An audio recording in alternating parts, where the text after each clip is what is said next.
क्यों अजब करते हो घर में आ गया हो कर मसीह. Assalamualaikum warahmatullahi wabarakatuh. Waalaikumsalam. Pemirsa MTA, kita bertemu kembali di acara Ruhani Ghazain.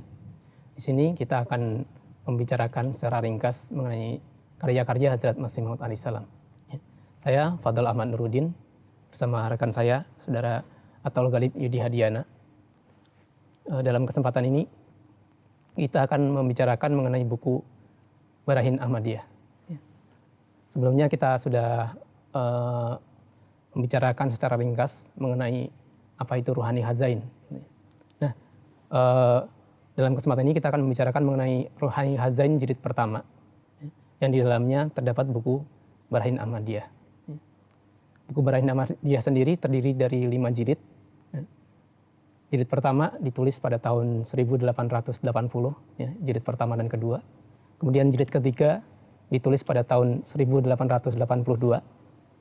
Kemudian jilid keempat ditulis pada tahun 1884 dan jilid kelima ditulis pada tahun 1905. Tetapi pada jilid pertama Ruhani Ghazain hanya terdapat buku Barahin Ahmadiyah jilid 1 sampai jilid keempat. Jadi mungkin sebelum kita masuk lebih jauh ya mengenai buku Barahin Ahmadiyah, mungkin bisa diterangkan sedikit mengenai bagaimana latar belakang ditulisnya buku ini. Baik, sebagaimana tadi sudah disampaikan bahwa dalam Ruhani Ghazain jilid yang pertama ini ada 4 buah buku Hadrat Masih Maud alaihissalam, yakni buku Barahin Ahmadiyah jilid pertama sampai jilid yang keempat. Nah, berkenaan dengan latar belakang penulisan buku Barahin Ahmadiyah itu sendiri berawal dari rasa prihatin Hadrat Masih Maud alaihissalam saat itu melihat kondisi umat Islam di Hindustan pada saat itu. Sebagaimana kita ketahui jika kita membaca di dalam sejarah, bagaimana kondisi umat Islam kala itu di Hindustan. Kondisi umat Islam ini bisa dilihat dari 2 sisi. Yang pertama itu sisi internal dari dalam umat Islam itu sendiri. Kemudian yang kedua adalah sisi eksternal, yakni dari luar. Dalam hal ini adalah bagaimana agama-agama lain di luar Islam. Nah, jika kita melihat secara sisi internal di dalam tubuh umat Islam sendiri, saat itu di Hindustan pada masa Hadrat Masih Maud menulis buku Barahin Ahmadiyah ini, bagaimana di dalam tubuh umat Islam sendiri itu terjadi perpecahan-perpecahan, terjadi perselisihan-perselisihan antara satu golongan dengan golongan yang lain. Dan bahkan bukan hanya perpecahan, melainkan perpecahan ini pada ujungnya sampai kepada pertentangan, perselisihan, dan permusuhan. Nah, bahkan di dalam hal yang sangat kecil sekalipun, dalam hal yang bukan sesuatu yang besar. Contoh di dalam hal tata cara sholat, misalkan ketika duduk, tahiyat, mengangkat tangan atau tidak. Nah, di dalam hal yang bukan sesuatu yang perlu prinsip, bukan hal yang prinsip gitu, bukan hal yang mendasar ini pun, satu golongan dengan golongan yang lain berbeda pendapat, saling bertentangan hingga akhirnya saling berbeda pendapat dan bermusuhan. Inilah kondisi secara internal di dalam umat Islam itu sendiri kala itu. Nah, di samping itu dari sisi eksternal, dari sisi luar, agama-agama di luar Islam, khususnya agama Kristen, sebagaimana kita ketahui, kita baca di dalam sejarah, bagaimana begitu masif melakukan penyebaran keyakinan akidah agama-agama Kristen, sehingga umat Islam yang dari dalamnya sendiri itu rapuh, terpecah belah, dari luar itu disampaikan pertabligan agama Kristen dengan begitu masif, banyak di antara umat Islam yang keluar dari agama Islam lalu kemudian masuk ke dalam agama Kristen. Ya, mengenai hal ini saya juga pernah membaca sebuah data ya.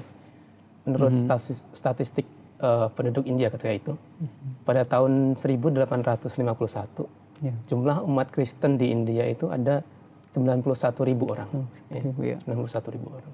Tetapi pada tahun 1881, jadi 30 tahun kemudian, jumlah umat Kristen di India itu mencapai 470.000 orang. Ya. Jadi penambahan angka yang sangat drastis. Ya, ini pun membuktikan bahwa bagaimana gencarnya penyebaran agama Kristen di Hindustan pada saat itu. Dan memang jika kita membaca juga di dalam sejarah, bagaimana salah satu contoh nyata dari upaya-upaya masif agama Kristen untuk menyampaikan atau menyebarkan, upaya kristenisasi ya, untuk mengkristenkan orang-orang di Hindustan termasuk umat Islam saat itu, didatangkan seorang pendeta yang bernama John Henry Barrows ya, saat itu didatangkan secara khusus ke Hindustan, ke India kala itu. Tugasnya apa? Tugasnya untuk berkunjung ke berbagai tempat di Hindustan, lalu menyampaikan pidato-pidato, menyampaikan pertabligan-pertabligan akidah agama Kristen saat itu. Di dalam sebuah pidato yang tercatat di dalam sejarah, kita bisa membaca bahwa dalam pidato itu pendeta John Henry Barrows ini menyampaikan berkenaan dengan bagaimana kemajuan-kemajuan yang diraih, perkembangan-perkembangan yang diraih oleh agama Kristen, khususnya di negara-negara Muslim. Nah, di sana disampaikan untuk memberikan pengaruh kepada audiensnya, disampaikan bahwa bagaimana perkembangan kemajuan umat Kristen di negara-negara Islam seperti di Mesir, di Kairo, di Teheran. Bahkan di dalam sebuah pidatonya disampaikan bahwa binaran cahaya salib ini, jika di satu sisinya berbinar atau bersinar di Lubnan atau Libanon, maka binaran cahaya salib ini akan sampai ke bahkan di pegunungan-pegunungan kecil di Persia. Jadi semua negara Islam itu dipenuhi dengan cahaya salib. Artinya apa? Agama Kristen telah masuk di situ. Dan bahkan dalam sebuah pidatonya juga disampaikan berkat upaya pertabligan-pertabligan ini telah tercipta tonggak sejarah baru bahwa agama Kristen ini pun telah masuk bahkan sampai ke katakanlah jantung kota Islam yang dianggap oleh umat Muslim saat ini, yakni di Mekah, di Ka'bah, telah menembus ke situ dan akan semakin berkembang. Nah, ini pendeta ini didatangkan secara khusus ke Hindustan untuk tadi menyampaikan tabligh-tabligh agama Kristen, upaya kristenisasi, memasukkan orang-orang dari agama lain ke dalam agama Kristen, termasuk umat Islam. Yaitu hanya dari satu sisi kaum Kristen saja ya. Agama Dan Kristen, iya. kita melihat bahwa kondisi umat Islam di situ di Hindia ketika itu mereka mendapatkan serangan bukan hanya dari umat Kristen saja gitu ya, bahkan dari agama-agama lain semuanya berusaha menyerang Islam.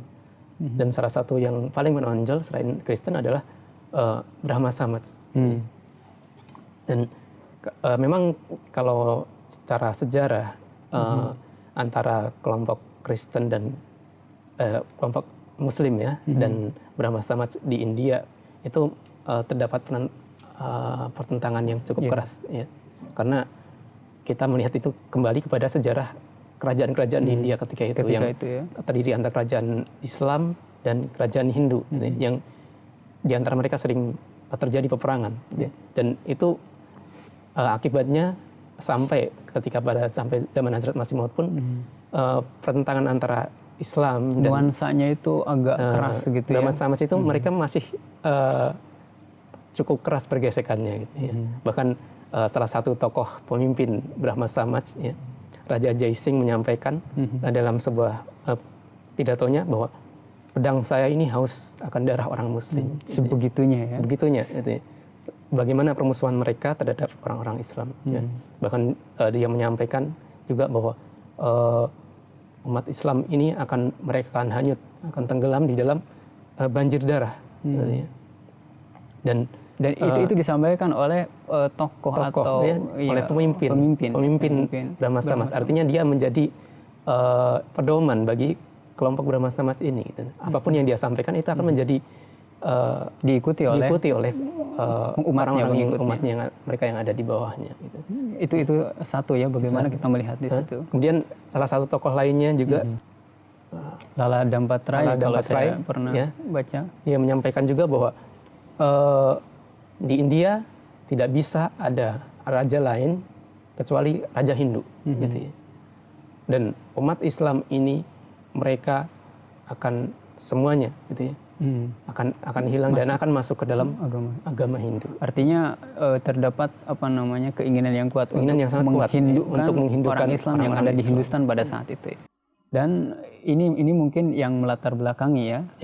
Dan hal inilah yang membuat Hazrat Masih Maud alaihissalam tergerak gitu ya, untuk beliau mengajak juga tokoh-tokoh Muslim yang ada ketika itu untuk melakukan pembelaan, melakukan pembelaan kepada Islam. Dan beliau sendiri pun sebelum menulis buku Barahin Ahmadiyah ini, beliau juga sudah banyak menulis artikel-artikel, ya, makalah-makalah yang beliau kirimkan ke berbagai surat kabar dalam rangka untuk membela Islam, gitu ya, dan memberikan bantahan terhadap berbagai tuduhan yang dilancarkan kepada Islam.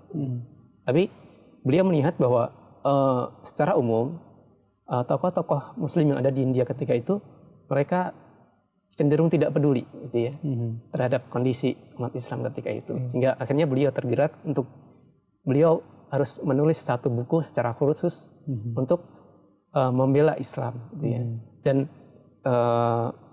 memperlihatkan kepada umat-umat agama lain kebenaran agama Islam, kebenaran Al-Quran suci, dan kebenaran Hazrat Rasulullah Sallallahu Alaihi Wasallam. Dan itulah buku yang kemudian beliau beri nama Barahin Ahmadiyah. Ya baik, sebagaimana tadi disampaikan, jadi memang buku Barahin Ahmadiyah itu ditulis dengan latar belakang seperti tadi ya, baik kondisi internal umat Islam maupun eksternal bagaimana serangan-serangan terjadi. Nah, sedikit saya ingin menyampaikan berkenaan dengan buku Barahin Ahmadiyah terlebih dahulu bahwa buku Barahin Ahmadiyah ini ada kepanjangannya sebetulnya, judulnya Barahin Ahmadiyah ala Haqiyati Kitabillahil Quran wa Nubuwatil Muhammadiyah. Nah, ini sebetulnya judul dari buku Barahin Ahmadiyah ini lengkapnya. Artinya adalah bukti-bukti kebenaran Kitabillahil Quran, kitab Allah Subhanahu wa taala yakni Al-Quran, dan Nubuwatil Muhammadiyah, kenabian Rasulullah SAW, Nabi Muhammad SAW.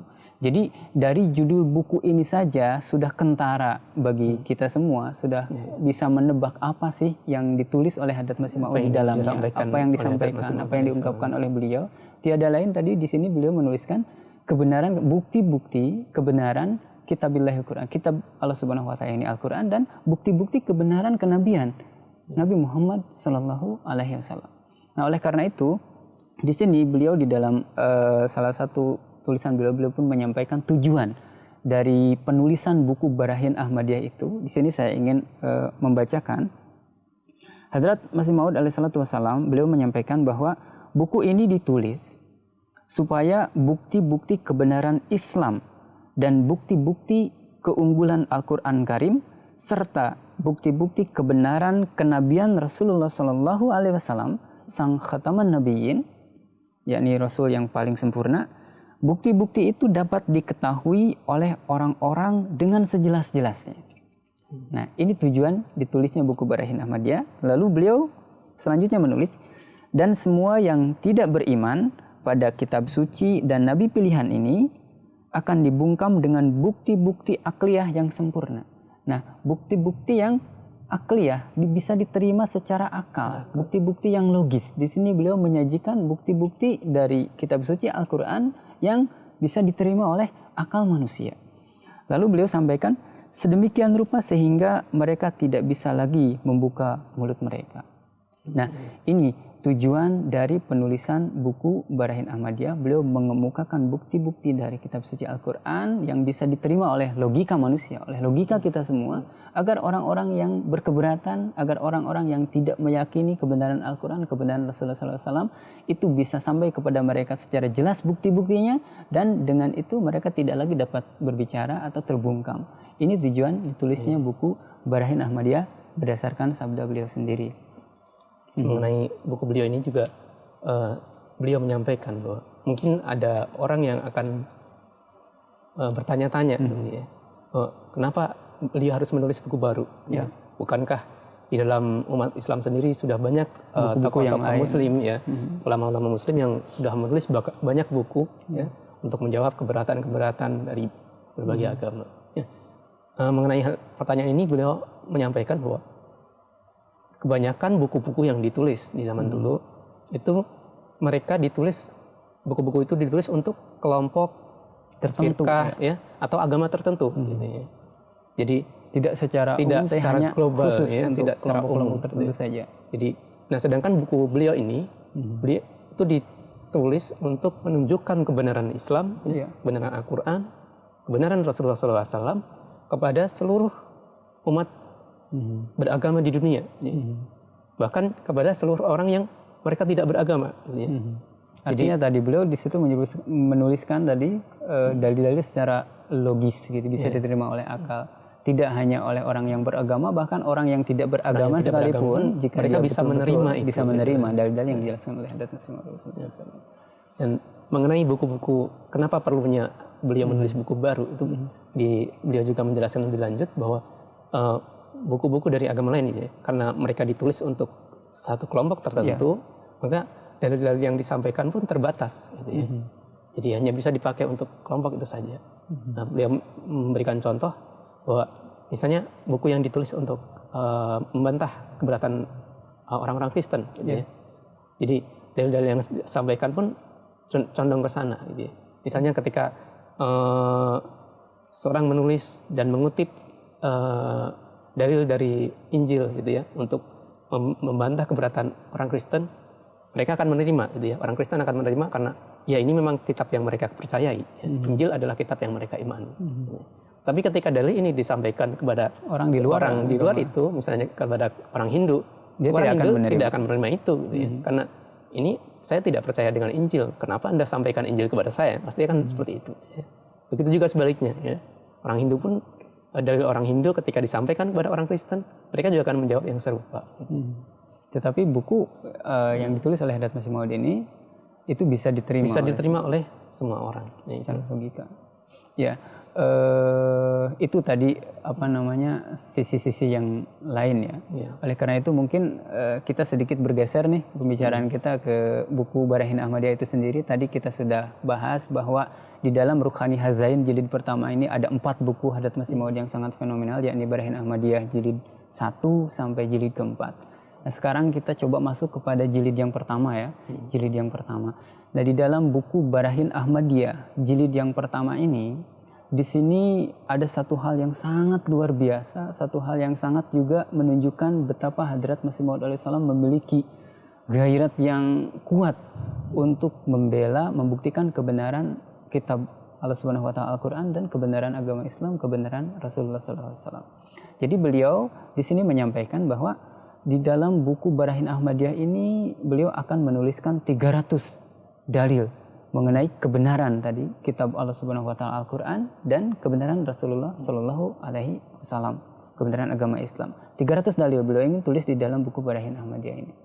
Lalu satu hal yang sangat menarik dan sangat menggambarkan betapa beliau memiliki gairat dan kecintaan besar untuk membela Islam ini adalah pada jilid yang pertama, pada bagian yang pertama, beliau menuliskan sebuah tantangan kepada semua umat dari agama-agama yang lain, dari agama Arya, Hindu, Brahma sama orang-orang Kristen juga. Beliau menyampaikan tantangan, dan salah satu yang unik, tantangan ini ditulis dengan ukuran huruf, ukuran font yang sangat besar, sehingga satu halaman itu hanya memuat 7 baris saja. Di situ dengan font yang sangat besar lebih bisa biar bisa jelas dibaca oleh orang-orang. Nah, dari mulai halaman 24 sampai halaman 52. Nah, beliau menuliskan dengan font yang sangat besar. Tantangannya itu adalah beliau sampaikan kepada orang-orang dari agama-agama yang lain tadi bahwa dalil-dalil yang akan beliau tulis di dalam buku Barahin Ahmadiyah dari kitab suci Al-Qur'an yang membuktikan kebenaran kitab suci Al-Quran itu sendiri dan kebenaran kenabian Nabi Muhammad SAW itu sendiri, jika ada umat dari agama lain yang dapat menandinginya, yang dapat menyamainya, yang dapat menuliskan dalil-dalil serupa seperti yang Hadrat Masih Maud tulis dari kitab suci Al-Quran. Bahkan Hadrat Masih Maud bilang bukan jika tidak bisa menyerupai atau menyamai 300 dalil yang beliau tulis tadi. Jika tidak bisa menyamai, ya setidaknya setengahnya boleh ditulis. Jika tidak bisa setengahnya, maka boleh sepertiganya saja. Jika tidak bisa sepertiganya dari dalil yang ditulis oleh Hadrat Masih Maud, seperempatnya. Kalaupun tidak bisa seperempatnya, ya seperlimanya. Jika seperlimanya pun mereka tidak bisa menuliskan dalil dari kitab suci mereka sebagaimana dituliskan oleh Hadrat Masih Maud dari kitab suci Al-Quran, maka sekurang-kurangnya mereka harus mematahkan dalil-dalil yang dituliskan oleh Hadrat Masih Maud di dalam buku Barahin Ahmadiyah ini. Jika ada 2 orang hakim, 2 orang yang bijak menyatakan bahwa memang ada seseorang dari agama misalkan Kristen, agama Hindu atau agama yang lain sanggup menulis sesuai dengan tantangan Hadrat Masih Maud tadi, setidaknya mematahkan atau 1/5 bagian saja dari dalil-dalil yang dikemukakan oleh Hadrat Masih Maud. Maka kata Hadrat Masih Maud, beliau bersedia untuk memberikan hadiah kepadanya 10.000 rupiah kala itu. Kita bayangkan ini ditulis tahun 1880. 1880. 10.000 rupiah pada tahun 1880. Itu satu angka yang luar biasa fantastis, suatu angka yang sangat besar. Dari sini bisa tergambar betapa Hadrat Masih Maud memiliki keyakinan yang kuat bahwa dalil yang beliau tuliskan ini tidak bisa terbantahkan, dan betapa besar gairah beliau untuk membela Islam sampai-sampai beliau bilang, saya bersedia memberikan 10.000, nilai yang sangat besar di kala itu. Mengenai dalil-dalil tadi juga Hadrat Masih Maud pun menjelaskan lebih lanjutnya mengenai dalil-dalil itu, bahwa dalil-dalil yang beliau sampaikan ini terdiri dari 2 macam. Ya. Dalil internal dari dalam, dan dalil eksternal. Nah, dalil internal maksudnya adalah dalil-dalil yang diambil dari kitab suci Al-Quran, dan dalil-dalil yang diambil dari kehidupan Rasulullah SAW sendiri, ya, karena kehidupan Rasulullah SAW itu pun adalah merupakan bukti kebenaran Islam. Kemudian dalil eksternal adalah dalil yang diambil dari kitab-kitab suci agama lain, ya. Karena kitab-kitab suci agama lain pun sebenarnya di situ terdapat bukti-bukti juga mengenai kebenaran Al-Quran juga. Nah, selanjutnya dari kedua dalil itu pun dibagi lebih lanjut, lagi, dibagi menjadi 2 lagi, yakni dalil basit, basit pertama, dalil muraqab. Yang dimaksud dengan dalil basit adalah satu dalil yang dia cukup, ya, dengan dalil itu sendiri dia sudah bisa menjelaskan suatu perkara. Gitu, ya. Nah, sedangkan dalil muraqab adalah dalil yang dia memerlukan dukungan dalil-dalil lain. Gitu, ya. Gabungan gitu, ya. Gabungan dari beberapa dalil itu akan membentuk satu dalil yang bisa diterima. Gitu, ya. Nah, seperti contoh yang sederhananya saja, misalnya begini, di dalam Al-Quran, di dalam surah Al-Jumu'ah kan disebutkan mengenai ayat wa akharina minhum, ya. Ya, betul. Ya. Untuk menjelaskan ayat ini kita memerlukan hadis, ya, ditunjang oleh hadis yang disebutkan mengenai kedatangan Hazrat Masih Maud alaihissalam di akhir zaman. Nah, hadis inilah yang kemudian memberikan penjelasan mengenai ayat wa akharina minhum ini. Nah, inilah yang dimaksud dengan dalil muraqab. Ya, baik. Jadi dalil-dalil semacam inilah yang Hadrat Masih Maud sampaikan. Beliau akan menuliskan 300 di dalam buku ini, dan ini pula, ya, dalil sejenis ini pula yang beliau minta atau beliau sampaikan dalam tantangan beliau, tulislah oleh orang dari berbagai agama yang lain. Silakan tulis sebagaimana beliau menuliskan dari kitab suci Al-Quran ini, ya. Tetapi sampai detik ini, ya, sampai sekarang pun tidak ada satu orang pun yang bisa memberikan jawaban terhadap tantangan beliau ini. Baik dari orang Hindu, orang Kristen, dari kelompok manapun, ya, walaupun mereka menyampaikan berbagai keberatan, menyampaikan berbagai ketidaksukaan mereka, tapi pada akhirnya tidak ada yang sanggup untuk menuliskan, gitu, ya, dalam bentuk sampai buku. Saat ini buku Barahin Ahmadiyah yang ditulis oleh Hadrat Masih Maud alaihissalam dan tantangan yang beliau sampaikan, belum ada satu buku pun yang mampu menjawab tantangan beliau SAW ini. Beliau alaihissalam ini, tantangan ini tidak ada. Jadi memang itu memperlihatkan bagaimana begitu unggulnya, ya, buku yang ditulis oleh Hazrat Masih Maud alaihissalam ini, dan memperlihatkan kebenaran Islam dan kebenaran Rasulullah Sallallahu Alaihi Wasallam. Pemirsa, demikianlah tadi perbincangan kami berdua mengenai buku Barahin Ahmadiyah. Kita akan bertemu kembali dalam Ruhani Khazain episode berikutnya. Assalamualaikum warahmatullahi wabarakatuh. Waalaikumsalam warahmatullahi wabarakatuh.